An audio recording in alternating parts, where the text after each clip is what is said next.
Pada tahun 8 Hijriah ini terjadi perang yang sangat hebat. Ini nampak awal dari kehebatan Khalid dalam pertempuran. Ya.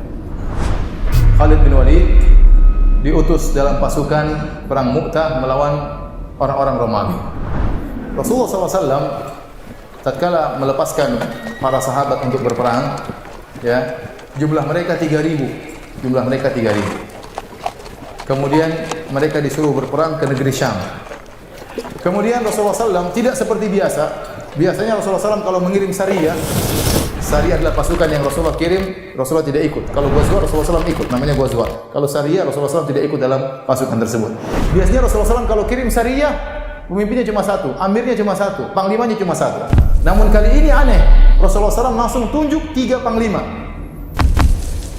Kata Rasulullah SAW, menjadi panglima adalah Zaid bin Harithah.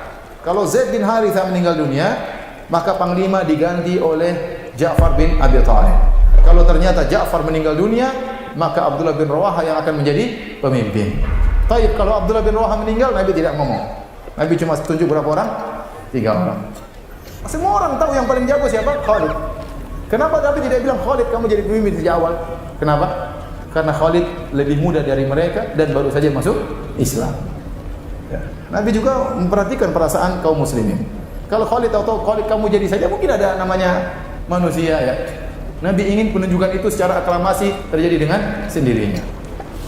Maka berangkatlah mereka dari kota Madinah 3.000 orang menuju Mu'tah. Mu'tah itu jaraknya dari Madinah 1.100 km.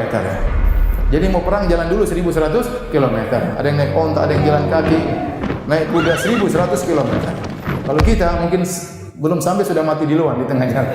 1.100 km ya, jauh. Yang ente lawan bukan orang Indonesia, yang pendek-pendek, orang Romawi, gede-gede, keren-keren, gagah-gagah. Ingat, negeri Syam dikuasai oleh Romawi. Romawi itu adalah negeri adidaya nomor 1. Romawi kemudian apa?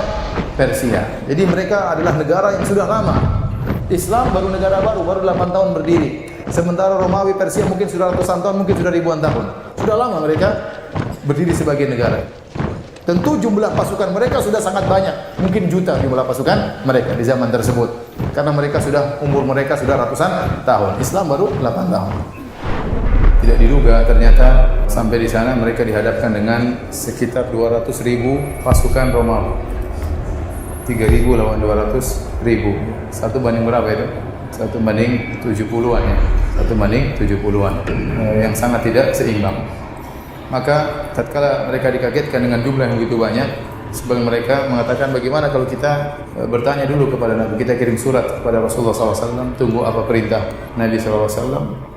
Tapi itu pun butuh waktu yang lama, ya. 100 kilo, ya. Kalau ada WhatsApp dulu langsung WhatsApp ya, nggak ada. Terus kirim surat kuda dengan begitu cepat, entah berapa lama baru bisa balik lagi, sehingga sementara musuh di depan mata, ya. Sehingga akhirnya Abdullah bin Rawaha radhiyallahu anhu menyemangati mereka dengan berkata, bukankah kita kesini untuk meraih ihdal husnayain? Kalau tidak menang, mati syahid. Akhirnya semangatnya para sahabat, ya, karena memang tidak memungkinkan juga untuk menunggu pendapat Nabi SAW karena kondisi sudah sangat genting. Akhirnya mereka pun maju berperang yang sangat tidak berimbang, 3.000 lawan 200.000. Nabi SAW di Madinah mengumpulkan para sahabat. Allah memberikan wahyu kepada Nabi. Nabi bercerita tentang perjalanan pasukan perang yang dikirim oleh Nabi SAW. Pada Nabi berjalan pasukan Ghaliyah dan mereka bertemu musuh. Maka akhirnya pemimpin dipimpin oleh panglima adalah Zaid bin Harithah. Maka berperanglah Zaid bin Harithah sampai akhirnya beliau meninggal dunia. Kata Nabi, akhirnya Zaid bin Harithah meninggal dunia. Dan Zaid bin Harithah ini sangat dicintai oleh Nabi SAW. Pernah dipanggil Zaid bin Muhammad. Ya, sangat dicintai oleh Nabi SAW, seakan-akan anaknya sendiri. Maka dikenal dengan Hibbu Rasulillah, kecintaan Rasulullah SAW. Setelah beliau meninggal dunia, mati syahid, maka bendera dipegang oleh Ja'far bin Abi Thalib radhiyallahu anhu. Maka Ja'far bertempur dengan begitu hebatnya, ya, sampai Ja'far waktu tangannya terputus sebelah kanan, dia memegang bendera dengan kiri. Waktu tangan kiri terputus, dia memegang dengan kedua Abu Daidi. Dalam riwayat Nabi SAW mengatakan, Allah menggantikan kedua tangan Ja'far dengan janahain yatiru bihima fil jannah, dengan dua sayap yang Ja'far terbang dengan dua sayap tersebut di surga. Karena tangannya terpotong, dia pegang dengan kiri, bendera tersebut dipotong oleh akhirnya dia tangannya kedua-duanya terputus karena membela Allah Subhanahu wa taala. Tatkala beliau sudah meninggal dunia, ditemukan 80 bekas luka, bekas pedang, bekas panah, bekas tombak, semuanya di bagian depan, tidak ada satupun di bagian belakang. Yang ini menunjukkan dua hal. Pertama, Ja'far bin Abi Thalib tidak pernah mundur sedikit pun, tidak pernah balik belakang sedikit pun. Dia mukbil ghairu mudbir, maju tidak pernah mundur sama sekali. Yang kedua, bagaimana kuatnya para sahabat. Bayangkan, sudah tertusuk sana tusuk sini masih terus bertempur. Mungkin kalau kita baru satu tusukan langsung tewas. Ditemukan satu tusukan di tubuhnya. Ini 80 masih berarti luar biasa, tikam sana tikam sini masih terus bertempur, masih terus bertempur. Kemudian fa'akhadha raya Abdullah bin Rawaha. Kemudian bendera dipegang oleh Abdullah bin Rawaha. Ketika Abdullah bin Rawaha ingin bertempur, dia terdiam melihat hebatnya peperangan. Maka dia seperti maju atau tidak. Kemudian dia melantunkan syairnya untuk menyemangati dirinya sendiri. Di antaranya dia berkata, ya nafsu mali araki takrahinal jannah, wahai jiwaku, kenapa aku lihat engkau benci untuk masuk surga? Maka dia pun maju dan akhirnya bertempur dan akhirnya mati syahid radhiyallahu taala anhu. Maka meninggallah Abdullah bin Rawaha, doakanlah ampunan baginya. Fadarafat ainah, maka Nabi SAW menangis waktu menyampaikan kisah tersebut kepada para sahabat. Kemudian kata Nabi SAW, fa'akhadha raya sayfun min suyufillah. Kemudian bendera diambil oleh pedang Allah. Tatkala itulah Nabi SAW menggelari Khalid dengan apa? Pedang Allah. Khalid pun mengambil bendera dan tidak ada yang protes sama sekali. Karena semuanya memang tahu Khalid yang paling jago sebenarnya dari awal peperangan. Tapi Rasulullah tidak menunjuk Khalid ibn Walid. Maka dia pun mengambil bendera tersebut.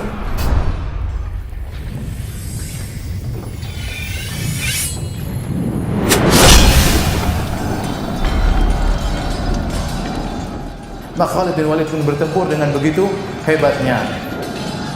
Sampai dalam riwayat disebutkan, ya, telah terpatahkan di tanganku 9 pedang. Jadi Khalid bertempur dengan pedang langsung begitu kuatnya pedangnya patah, entah mukul kepala orang, tengkorak orang, entah sudah berapa dia bunuh. Berhantaman dengan pedang orang sampai pedangnya patah. Dia ambil pedang kedua, bertempur lagi sampai pedangnya patah. Ambil pedang ketiga, bertempur lagi sampai pedangnya patah. Ya, sampai 9 pedang. Luar biasa badannya Khalid radhiyallahu anhu. Kita mungkin kalau bertempur tangan kita patah sebelum pedang kita patah. Akhirnya pedang setengah mati pegangnya, kalau tangan patah tangan kita. Ya, luar biasa bagaimana kuatnya Khalid ibn Walid radhiyallahu ta'ala anhu. Sampai terakhir dia hanya memegang semacam, ada yang mengatakan pedang, ada yang mengatakan besi tersisa di tangannya, dia gunakan untuk bertempur radhiyallahu ta'ala anhu. Tatkala Khalid memegang kendali pertempuran, tiba malam hari, dan kalau malam hari kode etik peperangan berhenti. Peperangan berhenti. Akhirnya Khalid bin Walid malam itu berpikir, karena dia memegang kendali pertempuran, maka dia membuat taktik strategi yang luar biasa. Karena dia berpikir, ini saya katakan Khalid pemberani. Nanti kalau kita akan sebelum peperangan, dia maju di luar. Ya, dia maju di luar. Tapi dalam kali ini dia melihat kondisi pasukan. Ya, kalau maju terus mati konyol, 200.000 lawan 3.000. Maka Khalid berpikir bagaimana bisa mundur tapi mundur terhormat. Bagaimana caranya? Maka Khalid bin Walid pun berpikir, dia bagi pasukan menjadi beberapa pasukan, dibagi-bagi. Kemudian yang sebelah kanan Maimanah dipindahkan kepada Maisarah. Kemudian yang Maisarah yang kiri, pasukan kiri dipindahkan ke sebelah kanan. Kemudian As-Saqah bagian belakang dipindahkan ke Muqaddimah. Bagian pasukan depan pindahkan ke belakang. Seakan-akan anggota baru. Ya, ketemu Romawi lagi, orangnya lain lagi, ya, gitu, kira-kira gitu. Kemarin sudah enggak mati-mati, sekarang muncul lagi yang baru, ya. Ini taktik Khalid. Kemudian Khalid membagi pasukan beberapa tahapan. Jadi satu dulu bertempur, tiba-tiba datang pasukan yang seakan-akan datang bantuan. Seakan-akan bantuan. Kemudian datang lagi berikutnya, seakan-akan datang bantuan. Kemudian ada kuda yang berputar-putar di belakang untuk menghambur-hamburkan debu sambil bertakbir, Allahu Akbar, Allahu Akbar. Enggak ada bantuan yang datang. Cuma muter-muter saja, ya, muter-muter. Akhirnya tatkala pagi hari, musuh kaget, dikagetkan dengan wajah-wajah yang baru. Ya Allah, yang kemarin aja nggak mati-mati, apalagi datang yang baru. Kemudian Allahu Akbar, Allahu Akbar. Kemudian debu bertebaran di sana sini. Wajah-wajah baru musuh datang baru lagi. Mereka mengerikan. Akhirnya tatkala bertempur, Khalid mulai mundur. Mulai mundur satu, mundur dua, mundur tiga. Romawi juga nggak berani kejar. Ini kejar nanti tiba-tiba di sana banyak musuh. Jadi seandainya kalau mereka tahu kabur, mereka akan dikejar dan itu bahaya. Tatkala mereka mundur dan Romawi juga tidak berani mengejar karena mereka khawatir siapa tahu benar-benar ada pasukan yang banyak. Akhirnya mereka terdiam tidak mengejar dan akhirnya Khalid pun mundur dengan pasukannya balik ke kota Madinah dan dia telah menyelamatkan kaum muslimin. Dari sisi ini kaum muslimin menang karena jumlah yang tewas dari Romawi jauh lebih banyak daripada kaum muslimin. Jumlah yang tewas dari mereka jauh lebih banyak. Maka Allah Subhanahu wa taala memenangkan pasukan tersebut melalui Khalid ibn Walid radhiyallahu taala anhu.